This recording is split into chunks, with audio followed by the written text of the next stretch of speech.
is Sheetal and I'm so very excited about today's topic because I know that you are going to be very excited about this topic as well. And so this is all about hair. You know, how do we keep our hair healthy? How do we keep them from shedding and falling everywhere? How do we prevent them from going grey very fast or prematurely? How do we encourage hair that is lustrous and frizz-free, is not dry, is not damaged? How do we encourage a scalp that does not have issues like dryness or flakiness? What I am going to do is share with you 3 of my top tips that have worked wonders for the health of my hair, and I'm very confident that if you follow them, all 3 of them let's say, then you are going to end up with hair that is much improved in quality, a scalp that is also very healthy and pacifying. So before we start, I'd say take a moment, leave me your comments down below, like this video, share it with your friends, and if on YouTube, please do take a moment to subscribe to my channel and leave me your comments there as well. So without further ado, let's get started. Tip number 1. Now, tip number 1 is, are you overwashing your hair? And what is the definition of overwashing? Well, it's slightly subjective, but to me, if you're washing your hair 2 or 3 times a week, that is way too much as far as I'm concerned. You see, I used to wash my hair that number of times a week many years ago, and I did have hair issues, you know, the amount of hair fall that I did not like at all, or a dry itchy scalp, or dry hair, frizzy hair, that was a big one. And then after I started researching and formulating for Apsara, I kind of gave this whole topic some thought, and it turns out it's very simple actually. It turns out that when you minimize the number of washes a week, you are minimizing your scalp's exposure to certain harsh salts in the tap water. For example, chlorine, that are added to keep your tap water safe, but by no means are healthy for your scalp and hair.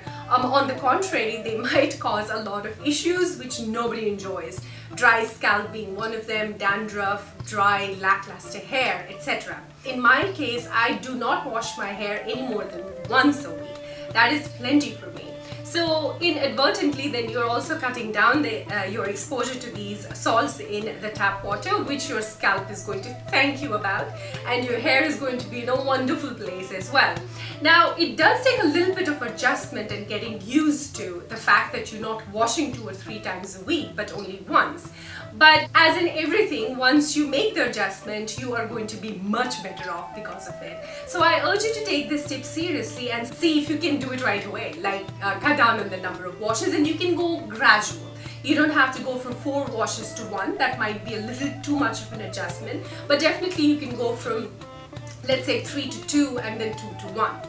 In connection with harsh chemicals like the chlorine in your tap water, I'll say something that is very well known in Ayurveda, and it is said that harsh chemicals have a very hot nature or high pitta nature, and anything with that high pitta nature does not allow for healthy follicles, hair follicles. And therefore, you know, you can expect issues like excess hair fall, early graying, dry lackluster hair, etc. if you are exposing your hair and scalp to these high pitta, harsh chemicals. Okay, moving on to tip number 2. Do not wash your hair with hot water.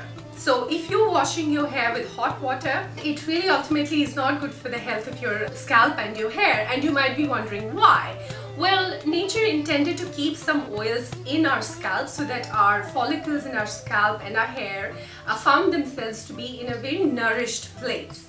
But when we are using very hot water, we are melting these oils, solubilizing them so that your scalp is now left dry, and your hair follicles, the pores of your scalp also opened up, so they allow for these harsh salts from the tap water to enter into your follicles very readily. That puts your scalp in a very sort of challenged place, so it can actually amp up a defense response. It can get dry, it can get flaky, it can develop dandruff, but it can also pump out a lot of oil, so you can be left with oily scalp and oily hair only because the scalp is trying to protect itself.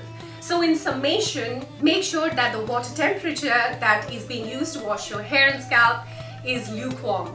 Never hot, never ever hot, and cold, I don't think so either, because that might just shock your scalp and it might not be such a wonderful idea. My tip number 3, I would say as soon as you're able, take a close look at the ingredient deck of your hair care products and see if there is anything harsh in your hair care products, like sodium lauryl sulfate, parabens, phthalates, petrochemicals, fake fragrance, alcohol. Now, none of these harsh chemicals is doing any favor to your scalp or to your hair. On the contrary, they are harsh, they have that high pitta or hot nature, and therefore they're challenging the health of your follicles quite a bit. And the thing is that it doesn't happen all of a sudden. It takes a little bit of time for that type of a response to build up, and before you know it, like so many people, you're also left with issues like excess hair fall and dandruff and dry scalp and dry hair, and we don't enjoy that at all.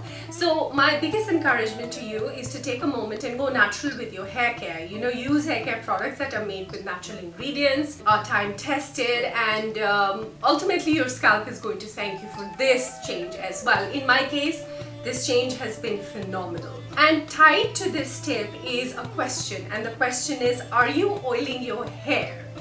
And if the answer is yes, then I would say excellent. I oil my hair too, so I'd like to kind of give myself a pat on my shoulder. But if your answer is no, then I would say don't worry, you can start right away. I mean, go into your kitchen, and if you have some olive oil in your kitchen, you can use that as a hair oil. Or if you have some almond oil in your kitchen, you can use that as a hair oil. And give yourself a gentle sort of head rub with a hair oil once or twice a week. That's all. You know, take the time, be gentle, leave it on for a few hours, or if you can leave it on overnight, that's wonderful.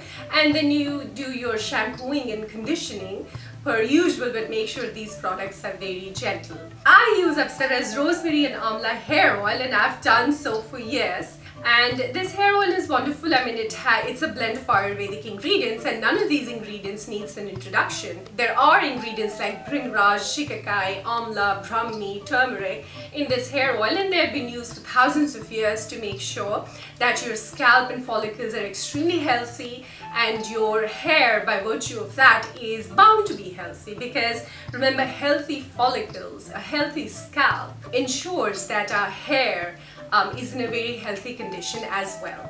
So I encourage you to use a hair oil. That was a summation of this tip, as well as the fact that don't use any harsh chemicals on your hair. So I hope you found my tips very useful. My hope is that I will do another video very soon where I can share some additional tips with you. In the meantime, talk to me by using the comments field below. Tell me what you would like the topic of my next video to be about, and like this, share it with your friends, and if on YouTube, then do subscribe to my channel. I urge you to take these 3 tips very seriously and make them part of your hair care routine. Up until the next time, take care and go natural. It is good karma.